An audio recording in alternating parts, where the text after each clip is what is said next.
Welcome to the Arran James Podcast, and today we're joined by Mustafa Zazai. Zazai, how are you? I'm good, thanks. Good to be here. Thanks for the invitation, Arran. I appreciate it. Good stuff. Obviously, post-COVID, first question, how are you doing? I think it's a bad situation all over the world. Like my family is living in Germany, so in Germany, in Europe is more difficult than here in Cambodia. Like now we're in Cambodia, and the situation in Cambodia is not so bad. Like most of the things are open, the malls, even with the training, we're still playing. Like the leagues continue, and I think luckily for the moment I'm here in Cambodia instead in Europe. Mm-hmm. Yeah, so looks like the world's kind of getting back to normal. We spoke earlier today, and we want to start by just going way back, Zazai, way back. So maybe taking you really back to Afghanistan, where it all started for you. Mm-hmm. So just tell us a little about that. All right, it's a long story, but we have time. So yeah, I was born in Kabul in Afghanistan in 1993. Yeah. In May. So it was a bad situation because at that time there was war. Like the Soviets, the Russians were still there. They were fighting against the Taliban. Yeah. So it was not safe for me and my family. So we decided to escape from Afghanistan. Right. So we flew in 2000, I think, or 1999. Yeah. Like we flew to Europe, to Germany.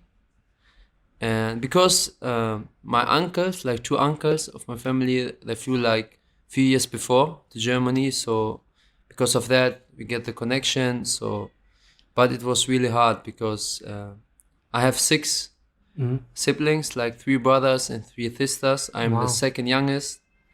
And imagine, like my mom, she's a really strong woman because we were 7 small children.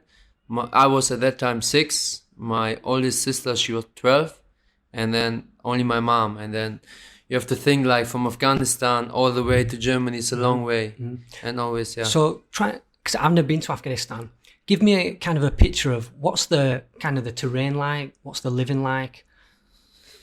Yeah, like before, when I've escaped, like I flew from Afghanistan, I was young, I was 6. But luckily, like 2 or 3 years ago, I was like 2 times there because with the national team, so we had 1 game. So I had the chance to go back to my country where I was born.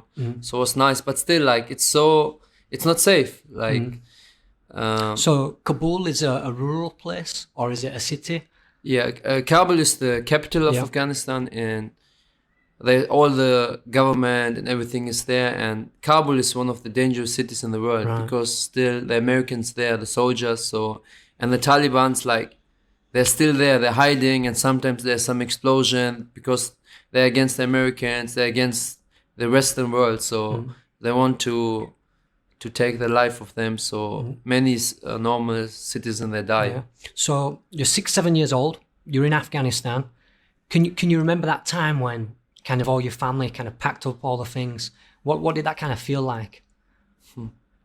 Like I was very young, but I still remember like I was playing always with my brothers like outside, but my family was not rich, like even sometimes without shoes, just on the street with not really a ball, but we tried to. So what sports they play? Football, cricket? Yeah, in Afghanistan there's like nowadays like 2 main sports, like cricket and football, but I was always in love with football. So when I was small, I just run behind something, watch like a circle. So and so all your families moved then to Germany, and you said you settled with some family in Germany. Yeah. What was that kind of transition like? Obviously, you're a young Afghanistan boy in Germany. What kind of does that feel like? It was really, Arran, it was so difficult. Like when we came to Germany. It's a long process. You pay one guy, he find the way for you, like you move from truck to truck, and then luckily we reached Germany.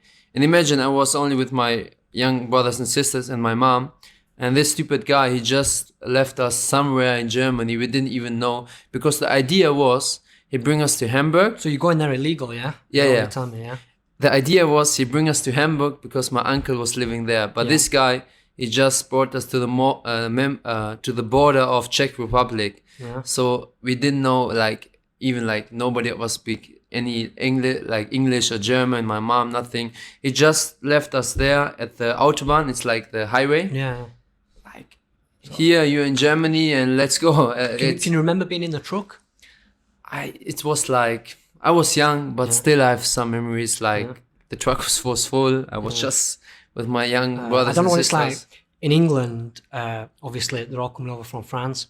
There's a lot of sad cases with the trucks where people die in them and stuff like that, or they don't even go in the truck. They'll sneak on and they'll like hang on to the railings, you know, to get through the security, through the customs, and then they'll kind of just go off. So That's crazy. yeah, sounds like a tough experience. So then you get to Hamburg eventually, No, right? I tell you, it's a long story. Yeah. Like then, luckily, the police found us because we were like at the highway. We didn't know what to do. We were like, you know, in the highway in Germany, you can drive as fast as you can. So it's very dangerous. Luckily, the police came and we went to the prison, like for 2 nights, I think. Yeah. And after that, we went to one refugee camp for 1 month. Like, the refugee camp was very bad. Like, we had one room. I was with my 6 brothers and sisters and my mom, and we were living there for 1 month. So in the refugee camp, is it a lot of Afghanistan people, or is it refugees from all over the world? No, it was a mix. Like, there were many from Africa, many from, I think at that time also many Arabs, like Syria, Iraqis. Yeah. Because at that time also was, I think after was the war, Iraq. And after the 1 month, we went to another refugee camp. Then it was in Bayern, you know. So I didn't reach Hamburg. I was living then in Hamburg for 4 years. But that time, if I think back, it was nice. It was a good time because there at this refugee camp, I found some friends. I learned the language, the German language. So I know you're a man of languages. Yeah. So when you've left Afghanistan, what language did you know then? Only Pashto. Only Pashto. Like in Afghanistan, you have 2 languages, Pashto and Farsi. But I spoke only Pashto. Yeah. That's all. So now you're in Germany. You start to learn German straight away? Yes, like I went to the first school. Like in Germany, it's like from 1 to 12. And if you finish the 12th class, you finish the high school. So I got to the first class, and a few months I spoke nothing. But, you know, all my brothers and sisters, like, we like the competition in this. Like when we was living in the refugee camp, we had only 2 rooms. I was living with my 3 brothers in 1 room, so 4 of us, and my 3 sisters with my mom in another room. So what you can do in nighttime in this. So even we had no TV or something. But my oldest sister, she's amazing. Like she read a book for us, like the German, and we were sitting there and, you know, like a test. Who makes, you have to write an essay or something, who make less mistakes, get something like chocolate or something. So this is your sister that's actually teaching you? Yeah, wow. This is my oldest sister. She, every night before we went to sleep. So because of that, I learned fast language. And luckily, I learned German. And at that time, I also... So what about school? So when you went to school, were you the only kind of refugee there? Yes, we went to a normal German school. Yeah. There were a few refugees, but not a lot. Because I was living in a small village. Yeah. It was not Munich or something, the big city. It was like 200 kilometers from Munich. It was just, in my village, there was only 100 people. You know, the German, they made like the refugee camp. It was like 3 camps. And in one building, it's like 12 families. So like 3 houses and few neighbors, like old grandpas that were living there. So a really peaceful place. And the school was also like only German, maybe only the refugees from my camp was there, like the young children. So apart from your sister, did you have kind of any other influences in your life at that time? Any teachers, any coaches or family members? Yes, I have. There was one guy in the refugee camp. His name was Narek. He was Armenian. He was also there as a refugee, he was really good playing football. Right. So because of him, not because of him, but me and my 3 brothers, we loved also football. So we started to join a club. So my first club was there. It was Rostock. It was my first village club. So I went there, and this guy was so good. And this is under what? Under what? Under 11? Under 10? I was like 7 when So maybe under 9s, under 8s. Under 9. Yeah. So at that time, he was like my idol. Yeah. He was so good, and I always trained with him. So and how old was he? He was like 13 or 14, I think. And the good thing is, at that place there was many mountains, and this guy, his father was a really hardworking guy. He always trained him like for running the mountains. And me and my other brother, we also love football. So when he joined the extra training, we joined him. I was 9 or 10, and we make like mountain runs and back, and even like very like hard training. We had like a big stone in my hands, and then I have to run the mountains. And at that, if I think back, it helped me a lot, because now like I can run a lot in the games. I don't have problems with running or physical, because maybe of that time. So when you're, see, I have an older brother, and one of the things when you've got an older brother or somebody older than you, you're always having that little bit extra to try and compete with them, because obviously they're at a older physical level. Did you think that at that time you kind of already gained a bit more of a courage to compete with them guys because you were in that environment? Yes, I think so, because he was so good. And even for me, like me and my brother, I had luck, because I'm the youngest of my brothers, and I always have to compete my older brothers, because my older brothers, they also played football in the teams. So I was the youngest, and it's like under 9, they were under 10, 11, 12. So I always trained with them. The extra training was always with older players. Even this guy, Narek, he was 13. So we always trained together with his father outside the field. So this helped me a lot, I think, to play with older players and to compete like with better players. It helps you a lot. You're living in this small town then? Rushtu? Rostock. Yes. Right. So you're living there, you're going to school. Yes. Have you kind of settled now? Is this a settled time? Are you happy? I'm happy. Like if you think, oh, you have like you're 8 person in 2 rooms, how you can survive? But still, we were young. I enjoyed the time, because even my teachers there, they were so nice. They helped me a lot, like in everything. Because there were not many refugees, and the German people, they're very friendly. They give us some books. Even if you don't understand something, they always give you some extra lesson or something after the school. So very nice and very, very good people, You mentioned your friend. When did I know football's your passion, when did you really think that this is my life now? I think when I joined the team, because before in Afghanistan I was always playing, but I was a small guy. I was really good in what I'm doing. My other brothers, they were okay. Like one of my other brothers is also a very good player. He's still playing in Germany, 5th division, but he's working now. Yeah.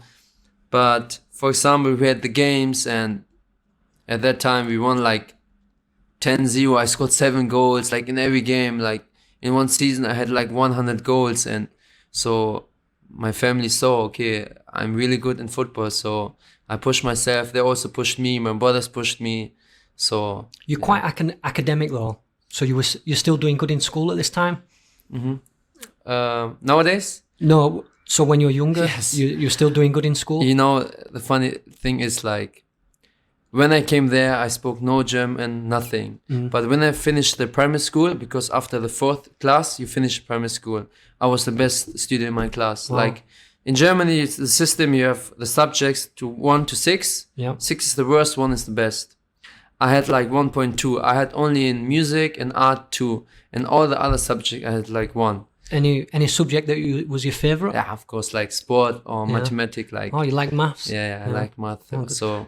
But music was your lowest one. Music and art. Oh yeah, a bit like me then.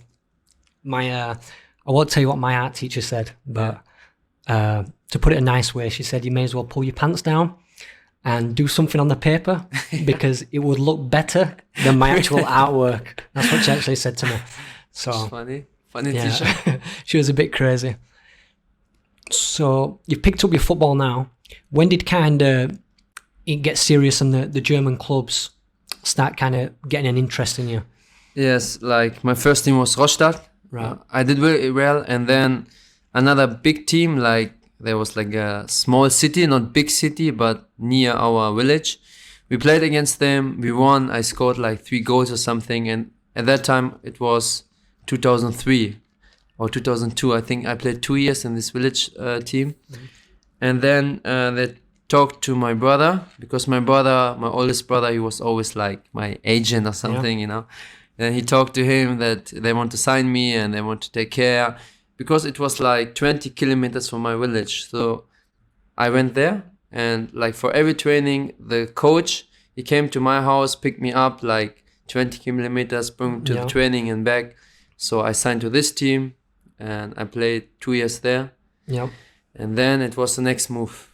So what team's that then, the next move? The next move was 2004. Me and my family, finally we reached Hamburg. Right. So because my uncle was living there, he made some contact, and we moved from the refugee camp to an apartment in Hamburg. It was not a big apartment, still 2-room apartment, but I imagine this is quite an exciting move. You've lived in this refugee camp, Yes, you know, yes. and then you've gotten into an apartment. It was also a sad move, because I left all my friends there, all Yeah. the refugee friends. It was a nice time. But then Hamburg was something new. It was a big city, like many good football teams there, like Hamburg SV, St. Pauli. The 2 big teams are there. And yes. Right. So you moved football clubs, Yes. and which club did you join then? So my first team in Hamburg was Bramfeld. It was like a smaller team, because I didn't even know like there's big teams. I was still young, you know. But after 2 seasons there, like the biggest academy in Hamburg, we played against them. I think we lost 2-1, but I scored the 1 goal, and then the coach spoke to me. So I moved to Hamburg. It's like the first Bundesliga club in Germany. Yeah. So I was playing there 5 years. And what type of footballer were you at this time? I was a typical number 10, but I think, if I think back, I was dribbling a lot. Like, not a real teammate player. Yeah. I think because before, when I was in Bayern, I was always doing everything by myself, because the teammates were not good. So you have to do extra, like you take the ball, you're dribbling, you score the goals, you win the game for your team. But there, it was... You got good players around you now. Exactly. When I played Hamburg, the academy team, the best team, all the players were very good. So I start thinking, okay, now, because the coach always says, don't dribble too much, pass the ball faster and this, so... Thinking about this, like, did you have any kind of... So obviously started playing in Afghanistan. Did you have any kind of, like a culture from Afghanistan, football culture? And then has that kind of shifted into a German way of playing? Yeah, maybe.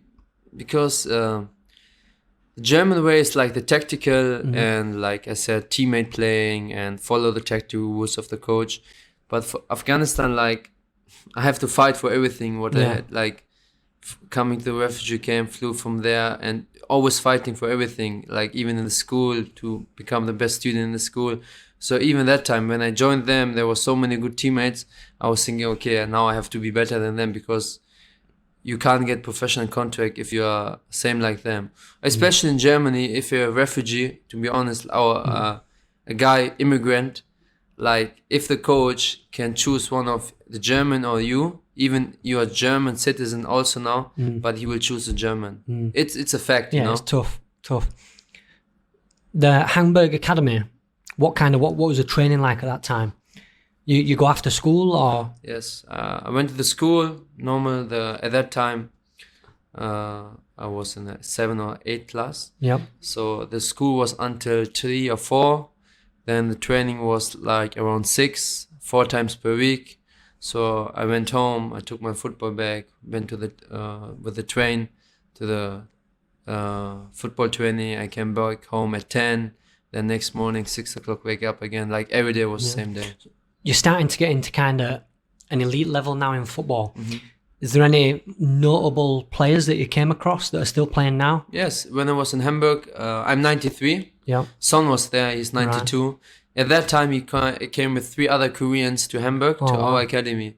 and he couldn't speak German. And I helped him to because I knew when I came first to Germany, it's so difficult.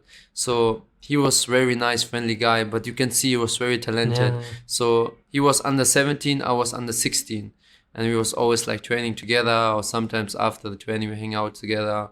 So Son was, I think, the best player. Yeah. Could you see he was a talent then? Yeah, because he was both feet, his shoot was amazing, Yeah. good dribbling, fast. But I didn't accept he will do so good like now. I was, to be honest, I was not thinking Amazing like this. player. He's one player that I think next season it's going to be a big year for Spurs, obviously with Mourinho. I think it could be an interesting season for them.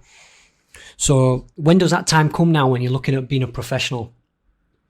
I was playing until under 17 in Hamburg, but still I was dribbling too much. So at that time there was a new coach, and he said he will not give me a contract for under 19.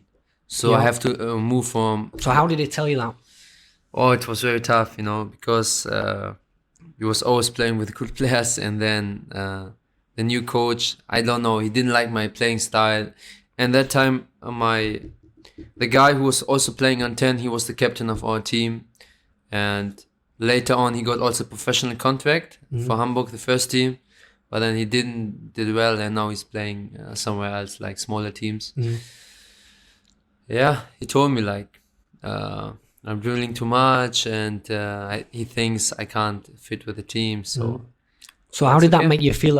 Every footballer's had it at some time, especially at a young age. How did that make you feel? In the beginning, it's hard, because my career was always up. Yeah. From so small this is the first dip. This was the first dip. That was so hard for me to listen. What's your attitude like at this time? Or that's what I really want to get into. So what's your mindset now? You've took this hit. What are you kind of saying to yourself? I think I had many setbacks. Not only this was the first, but later, if I joined St. Pauli, it was the next step. I joined St. Pauli. It's also a professional team. They're playing second Bundesliga always. I was there, and then I played 3 years there, under 23. So it's second team, not the first team. Even at that time, I was thinking I can get the professional contract. So I joined them. I was playing on 10. I got the number 10. Everything was good. I was thinking, okay, that's my time. I can do it. But even there, there was one coach I can speak on. It's he didn't like me. He liked very physical players. Still now in Cambodia I'm physical, but at that time there was 190 meters, big guys and strong and very fast. So I didn't get the chance also there. I trained sometime with the first team, even friendly games, but not the professional contract. And also this was Yeah, growing up in England, we used to go on tours, Holland, Germany, and even going from England to the European countries. The people are taller, especially in Holland. Germans famous for being very athletic, and if you're not at that level yet and you're still developing, it can sometimes be tricky to try and catch up. So you've moved to St. Pauli. How old are you at the time now? St. Pauli, I was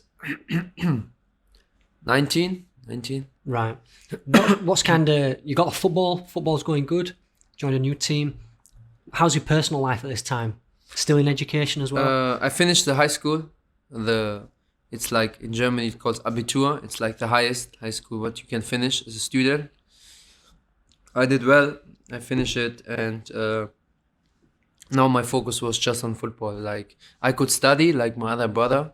He was also very good in football, but he chose the way after the school he study. He didn't really focus on football, but my idea was, okay, I finished the school, now I just focus on football. Right. And how long did you spend at this club?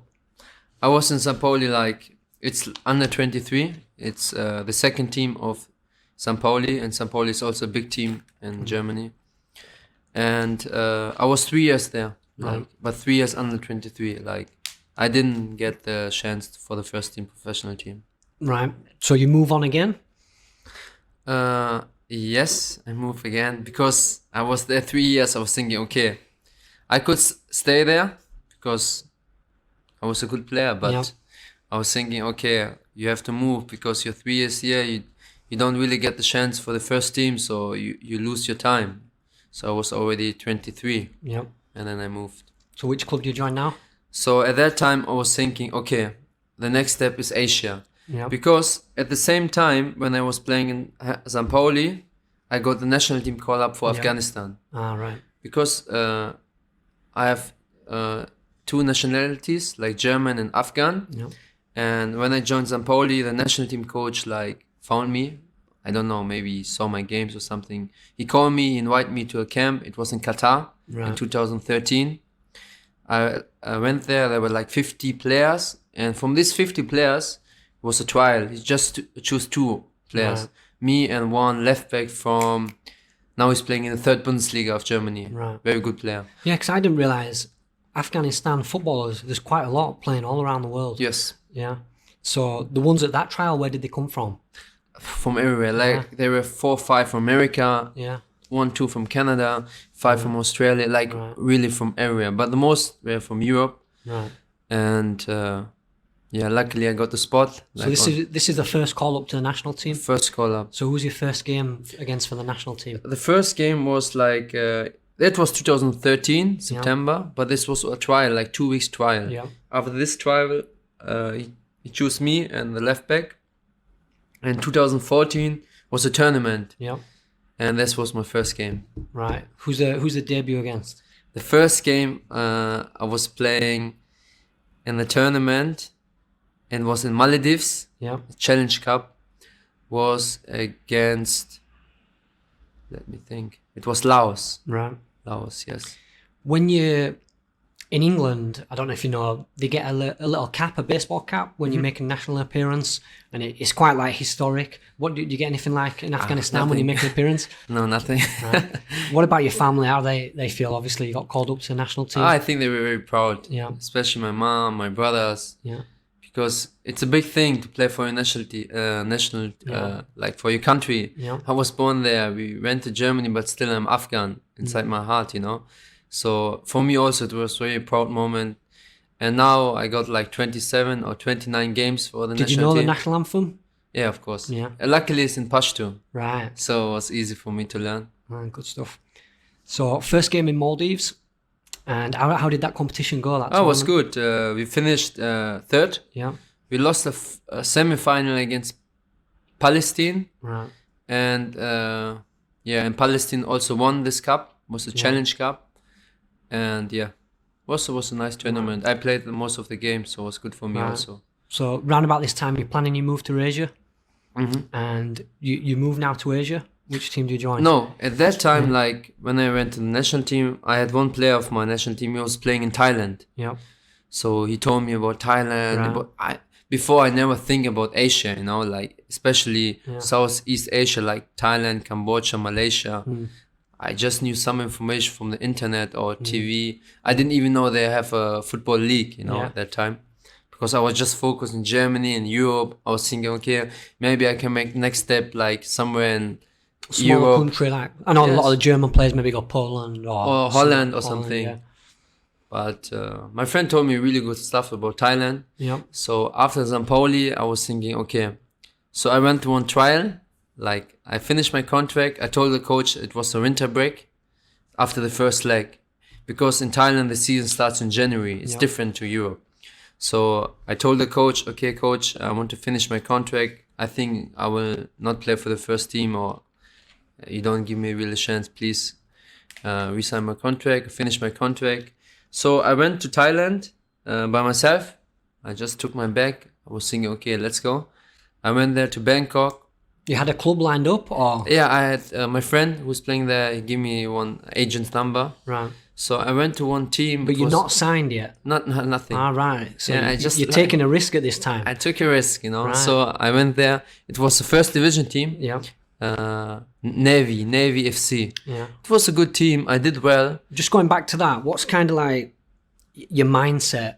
Because people that are not really driven by, I think footballers understand it, but if you're not a footballer, sometimes people might think you're crazy. You know, like getting on a plane and going to a country you've never been to.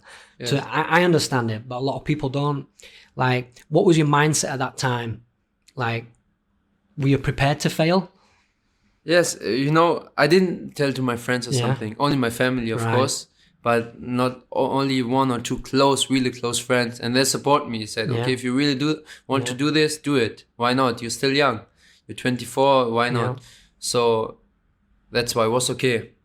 My family, my mom was like, why you do this? You're so far from me. You cannot do this. Yeah. But I told her, like, I want this. So you arrive in Thailand. What was your kind of time scale? Yeah, like the transfer window was open only for January.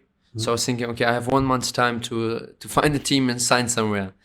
So I went to the first week. I had no trial because the agent didn't fix something. But then luckily I found one team. It was the first division, Navy FC. It was a good team. I trained there 2 weeks.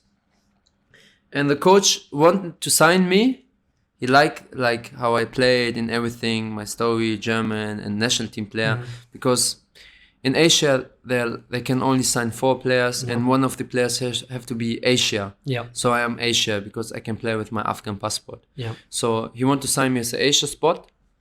But later on, the president, he got another idea. He signed one, I think Korean or Japanese from Japan, 2nd division or something.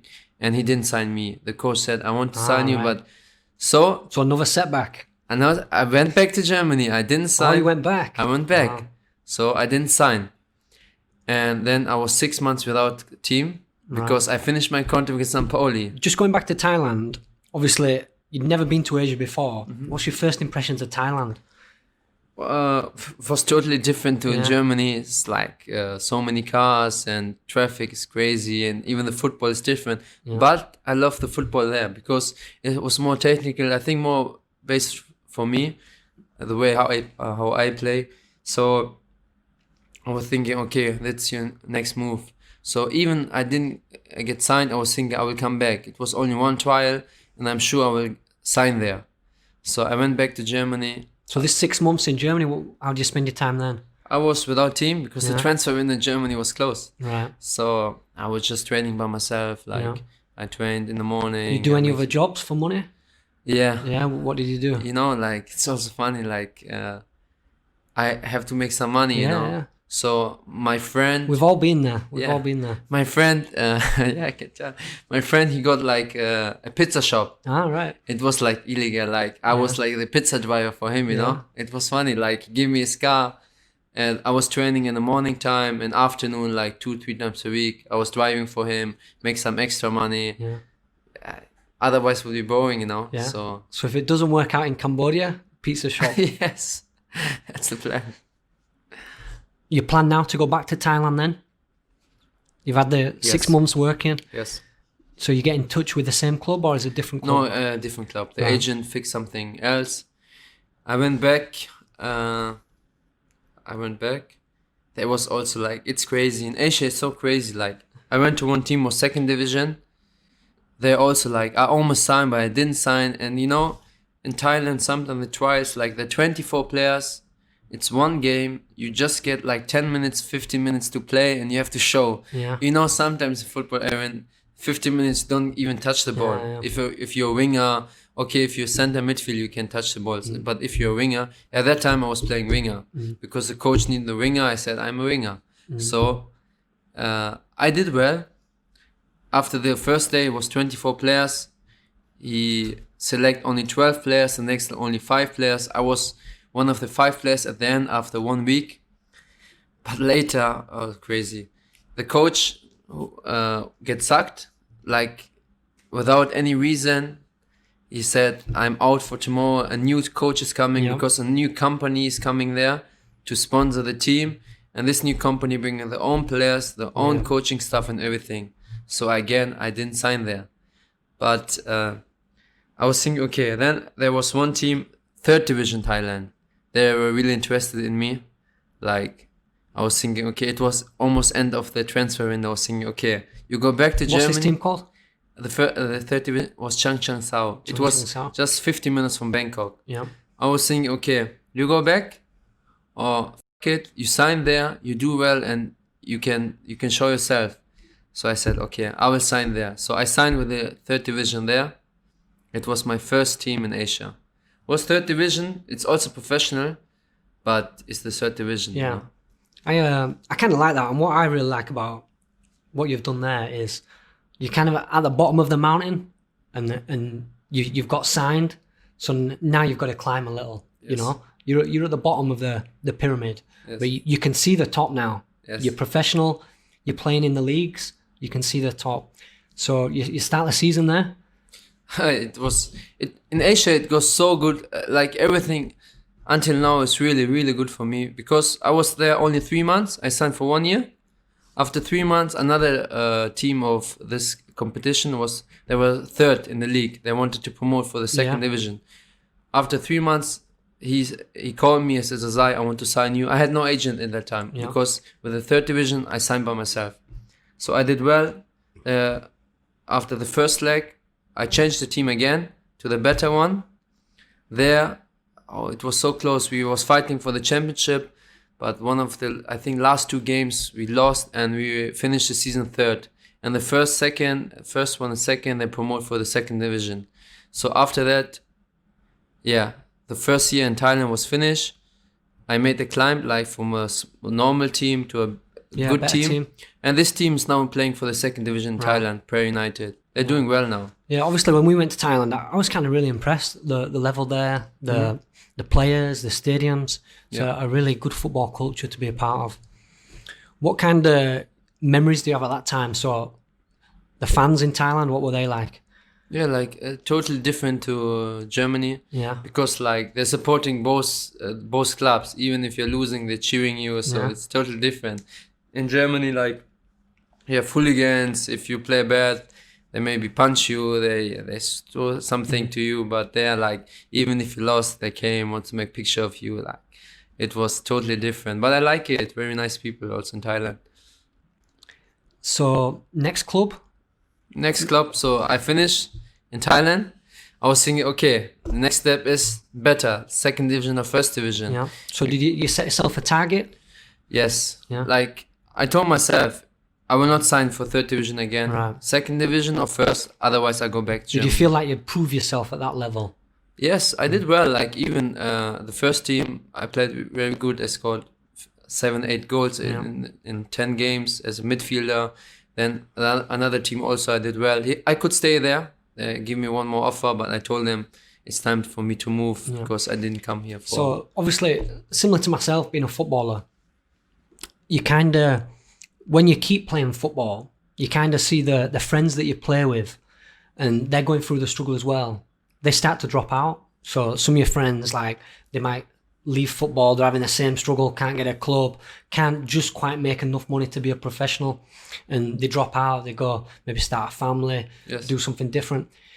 Obviously, it seems like you've had quite a tough 2 or 3 years looking for a club. Is there any point at this time where you thought, fuck this, I'm going to go work in the pizza shop again? You know, what kept you going through that time? In Asia, I didn't think about this because it goes very good for me. But in Germany, it was, I had many times this time, you know, like St. Pauli, when even there I broke my leg, you know. Right. At that time, I broke my leg. So I started study sport management. So in 2016 or something, I started study sport management, a plan B, thinking maybe it's like you can't reach professional level, you have to study. So, but luckily now Where does that kind of drive come from to keep going? Why did you keep going at that time? I think it's easy to quit. It's easy to quit, but you know, like I told you in the beginning, like I think I'm a fighter. You know, my family all fighters. Like we had nothing in the beginning. We were refugees. My mom is a fighter. Like to go, like my mom is alone with 7 children, and if she did this for us, like I was thinking, I have to also do something for her, you know. I have to be professional. I played all my life football. I can't quit. Even in Germany, I didn't do professional. I was thinking, okay, in Asia, I will get my money and I will be professional. So this was always my idea, you know. Yeah, no, that's really inspiring. So you continue your career now in Thailand? Yeah. No, I didn't. In Thailand, after the season, I went back to Germany, visit my family. I was thinking, okay, what next? Then I got agent from Malaysia. Right.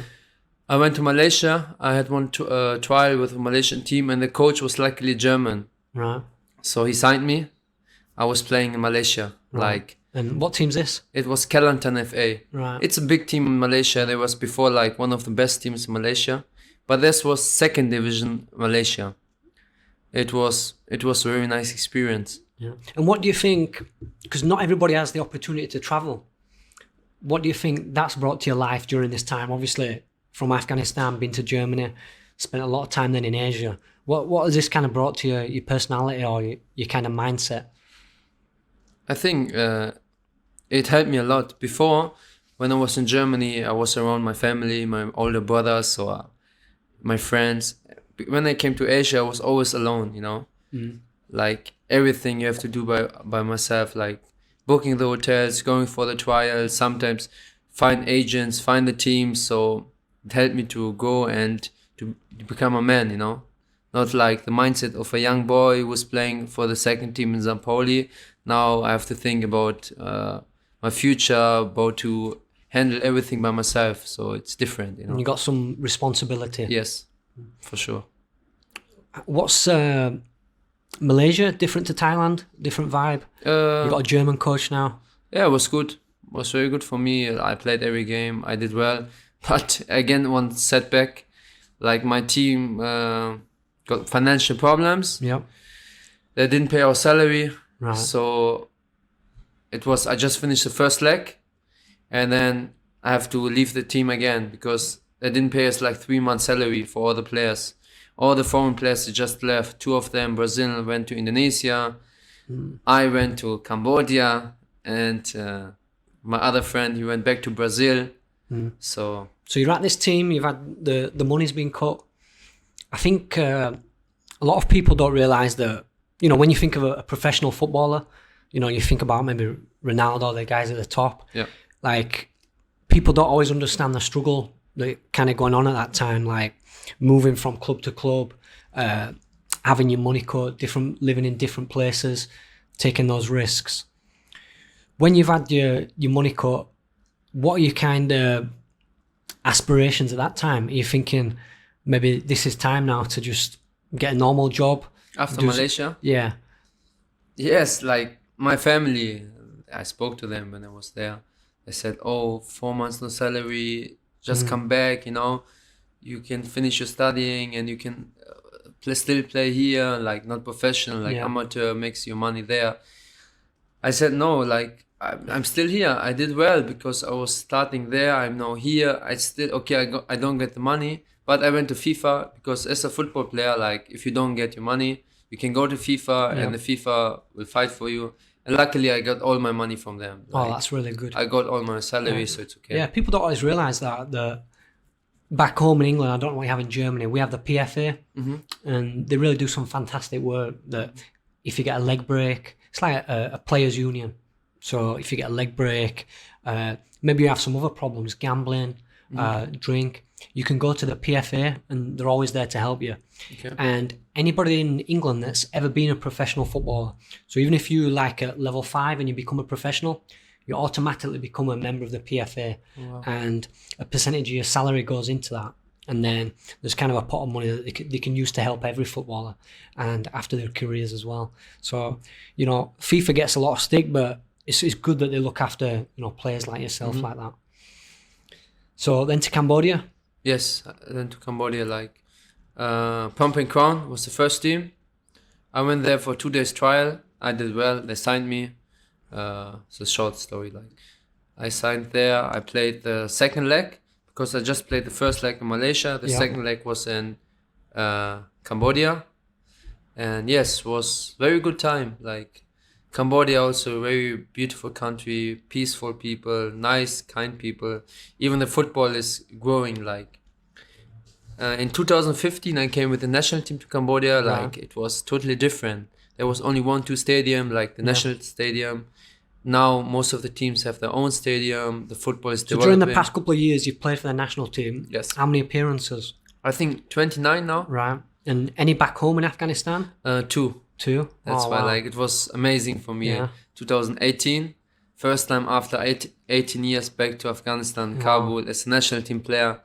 It was one of the best memories. Your family got to watch as well? Yeah, they watched the brilliant. game on TV. Yes. Oh, good stuff.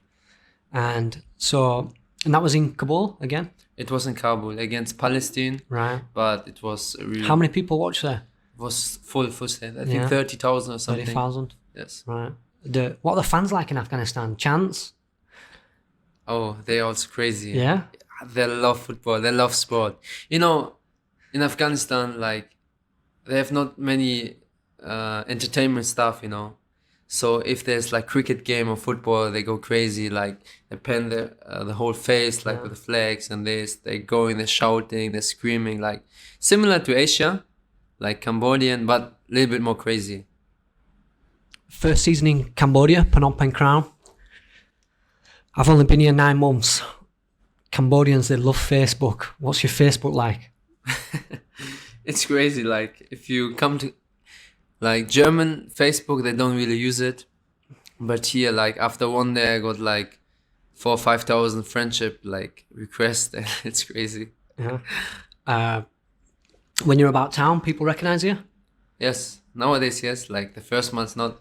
But now it's my second season. If I go to the mall or somewhere, like they see me and then some pictures and these kind of things. Okay. And you're studying right now. What are you studying? I'm studying sport management. It's my 7th semester. I think if everything goes well, in March 2021, I finish my bachelor degree. Right. And that's with German university? Yes, it's like online studying. So it's good. I can study still here from So Cambodia. you're kind of thinking about your future now. And where do you see yourself after football? I think I love football. Like that's why I think as a manager or something, work in football teams to help the young kids, even maybe like an agent to just help them, you know, because I know sometimes it's so hard. Is there anybody in your career that you've looked at and thought, I kind of really like what they're doing, how they're doing it? Any coaches or any other people in football? Yeah, there are like many football players who become like management this, but I don't really look to them. I had one coach in Germany, like he was a very good coach and he helped me a lot. You see yourself on the pitch in a tracksuit or? I think in a tracksuit, like you know, like from the management side. Oh, the management side. That would be interesting for me, I think. Ah, I see. So you trousers and shirt then. Yeah. Top management. Top management. This is And the target. Obviously, you've had I've watched you on the football pitch. What kind of, when you do get into business or into management, what kind of leader do you see yourself as? I think. So to give you an example, when I watch you play football, Yes. you're somebody that really kind of leads by example in the way you play, the way you drive the team on. If you're in an office, kind of how would you be a leader? I think it would be totally different, you know, because as a football player, you got so much action. You're always on fire, you know. Yeah. But then on the office, you're sitting there on your MacBook or something. So I don't know. I don't really want to imagine myself because I have still a few years to play, you know. Yeah. I'm 27, so hopefully I can play a few years more and then I will think about this question again. All right, good stuff. And so you're doing your course right now. Is there anything that you've really kind of learned about kind of the industry and football and business? Is there anything that you've learned in your course? Yes, especially like I had so many topics, you know, like corruption in football. As a football player, you don't think about this, but there's so many things behind football. You don't know, like the management side, the sponsoring side. As a team, you need so much. Like really, I didn't thought about this, but if you want to manage a team, you need like a backup, you know, like from sponsoring, from the marketing side. So I'm learning all this stuff. So it's very interesting for me to learn this. That's what I think about, especially the great managers. You know, you look at Klopp at the moment, and I know a few other clubs have done it. It's like when they get the Premier League trophy, they put it in the office. Everybody that works at the club can come and take a photo, and everybody plays a part in it, you know. So even people from the kitchen, people from the ticket office. So I think it's just you don't always really kind of know what goes on at a football club, you know, all the people behind the scenes. I always think it's really interesting as well in England. especially a lot of lower league teams, is people volunteer the time, and they really do it just for the love of football. Outside of football, then, is there anything else that really interests you? Any other passions? Something we don't know about you? I think just football, no studying, nothing. Just hanging out with my friends, to take time with the family, the closest ones. So like some privacy. That's all. Right, good stuff. I know you're somebody that I think you really enjoy living in Phnom Penh. Yes. Best place to eat in Phnom Penh? Best place to eat. I like the sky bars in Phnom Penh. There are few sky bars. Like to have a good drink and after the game just chilling. Yeah. But best, there's one, I think your place, Metro Asura. Yeah, nice steak. Nice steak, a good burger. Yeah. And even there's so many good French restaurants because as you I know, haven't tried the French ones yet. Cambodia is like a French colony, so many good French restaurants here as well. And you don't drink, yeah? I don't drink. Right. So what's that? Because, I mean, I like a drink. Going through your football career, has that been easy for you, or has it been hard? Sometimes it's hard because all your friends after the game, they're team, drinking, especially going in Germany out or something. Yes, the Germans also they like to drink, even Cambodia. So some hey Zazai, come on, one drink only. We won the game, but like I never drink, So it's, and I promise myself to not. How do you drink. deal with that mentally? Like if I say something to myself and then I will keep on this, I will stay on my point, so I will not change even if I got bad influence. But so you've never tried it, or? No, I never tried it. Oh no. wow, yeah, that takes a lot of willpower. Yes, it's like I hope my mum's not listening, but I tried smoking, but I didn't like it. You know what I mean? Yes. So I think it's just finding the kind of what works for you. But I think especially sometimes it can be hard after a match, when everybody's having a drink and you're not part of it. So, but it seems like you've dealt with that pretty well. Yeah. Any places you recommend to go in Phnom Penh? In Phnom Penh, apart from the sky bars? There is one good Belgian restaurant called Duplex. Ah, Duplex, yeah. Yeah, it's also nice place to chilling out. There's some like live band, music. It's a nice place. Many foreigners there, so. Right. So just kind of rounding up, looking ahead. Obviously, at our club now, Visakha, Bunket next week. How are you feeling? I feel good because it's there for actually in the first place. We are third, so it's a big match for us. We have to win to get near to them, So it's a really interesting games for us, also for the fans. So really looking forward. Yeah, seems been a difficult time without obviously no fans at the games. Do you see that kind of changing soon? Do you think?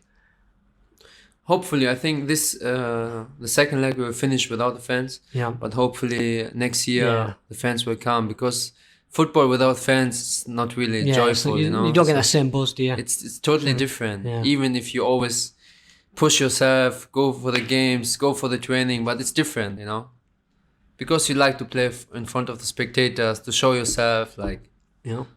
And so sounds like you've been on an amazing journey. Kind of, where are you at in your life right now? Have you got any more goals for the future?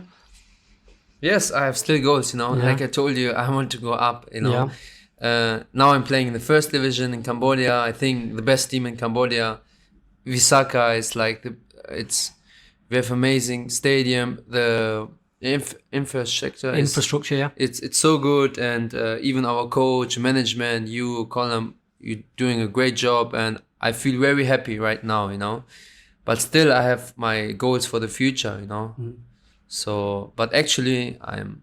And then away from football, what about personally? Is there anything that you'd like to achieve? Obviously finishing your degree. Finishing my degree, play professional football as long as I can. I'm 27, hopefully like 6-7 years more, because I'm still fit. I don't drink, I don't smoke, so I want to play as long as I can, and later on I can think about the office job, One thing I've noticed about you, obviously friends on Instagram, you're obviously really dedicated professional, and it seems like every morning you get up, you do your recovery, you eat right. Where does that kind of repetition to do that, like what keeps you doing that? You know, like as a professional footballer, you have to be also a role model for the young people. Yeah. In my team, Visakha, we have so many young players. So if I post these kind of things, maybe they will follow me, you know, in the morning to wake up, go to the gym, go for swimming, do some extra training. So it's not only for me, for the fans, it's only like for the young kids in Germany, in Afghanistan, because many Afghanistan people, they also follow me. So it's also inspiration for them, you know. So kind of a young Afghanistan player playing anywhere in the world, could be a refugee like yourself. Yes. Kind of what message would you give to them? It would be amazing if like a refugee from Afghanistan or just a player from there can play one day in Europe, like for one of the best teams there. That would be like so nice, so good feeling, you know, like. Has any been in the Premier League? No? In top league in Germany? No, there's one, he's playing for Leverkusen. Right. It's Amiri. He's a really fantastic player. He's got it's the first Afghan player who play in German, first Bundesliga. And if you could give some of them young players an inspiring message, what would that be? I would tell them like really like, if you have a dream, keep on your dream, like never give up. Like it's, everybody say never give up, but it's really a sentence like what means a lot to me, you know. I could easily give up many times, but I didn't. So even if you don't get the professional contract in Germany, Spain, or somewhere like the big countries, you can still make another country, you know. There's so many football countries, so many football teams. So if you want to be a professional, just keep going hard. Like always, like it's also a sentence like hard work beats talent. It's true. Like in Germany also, when I played in Hamburg, there were so many fantastic young players, but now they play in the 7th division in Germany, working like for pizza companies, you know. And I became professional, and they didn't. So because I worked harder than them, even they were talented than me maybe. So it's like this is my sentence for the young. That's why I think one of the messages is like, it's okay to fail, and as long as you get back up, find another club, keep going. You will get to that stage where you're kind of a lot more settled, and then that gives you a chance to grow, and like you have done, get more opportunities. Zazai, it's been a pleasure so far. We're not going to finish just yet. I'm just going to round off with some quick fire questions. All right. I just have on my Let's do it. pen and paper right here. Okay. First one. Instagram or Facebook? Zazai 93. Right. Which is your favourite though? Instagram or Facebook? Instagram. Okay. Favourite city? Hamburg. What age will you retire? From 30. football? 35. From work? From work? Hopefully 40. 40, I have a lot wow. of money. All right. I know you've travelled a lot. Window or aisle seat? Window or? Aisle seat.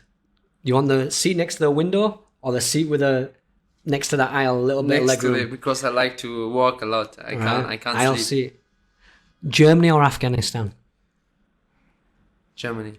Okay. Swimming or sunbathing? Sunlight. New clothes or new phone? New clothes. Favourite emoji? Smiley. Best friend in football? Best friend in football. Actually now, Filip Milhalovic. Right. Night in with the girlfriend or night out with the boys? I can't say something bad. Night out. Cinema night with a girlfriend. Good. Zazai, it's been a pleasure. Thanks a lot, Arran. Everybody, that's been the Arran James Podcast. I hope you've enjoyed listening, and hopefully you can tune in again. Thank you.